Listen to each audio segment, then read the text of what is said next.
Okay, so let's wrap this up with a summary of using cryptocurrency tokens, coins, and ledgers.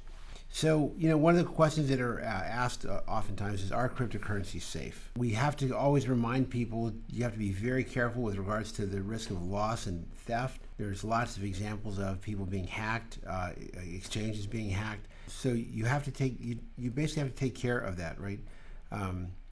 You know, Again, these are all just different examples of different hacks. Now remember, blockchains are typically never hacked, but what is hacked is essentially the wallets, the exchanges. So when you're dealing with them, you've got to be very careful about your private keys, your key management.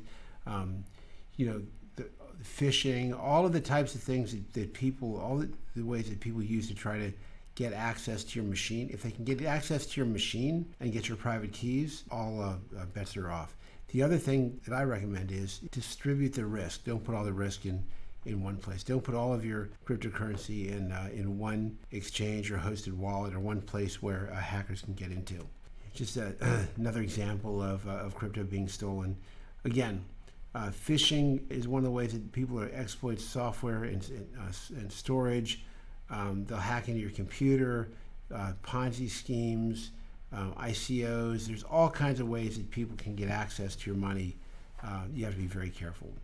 When you're dealing with different storage methods, remember, if you're going to use an online exchange, consider it very carefully. From my understanding, Coinbase has never been hacked.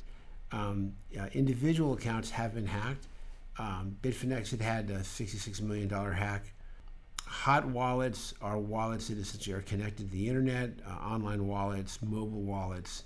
But if you want to put something into cold storage, paper wallets or hardware wallets are the way to do that. You want to have them air-gapped from the internet, so you can have them on a laptop that's unplugged from the internet, thumb drives, just different ways to have them not connect to the internet where they can be hacked. Other security considerations, by all means, try to encrypt. If you have passwords, encrypt them, write them on a piece of paper. Be careful about having any kind of private key data in a computer where people can get to it.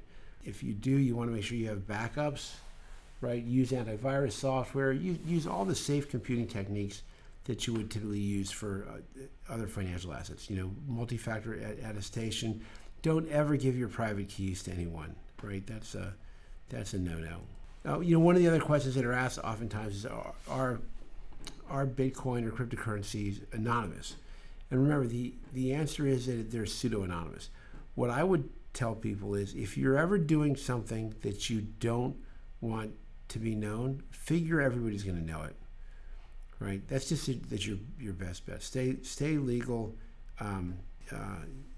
Because there is some way for somebody to monitor what you're doing.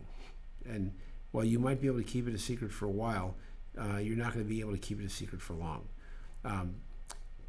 Law enforcement can use data analytics and AI tools to draw a lot of conclusions. I think that law enforcement's going to have to use those kind of tools because they're going to lose a lot of their monitoring and influence capabilities from the traditional financial system.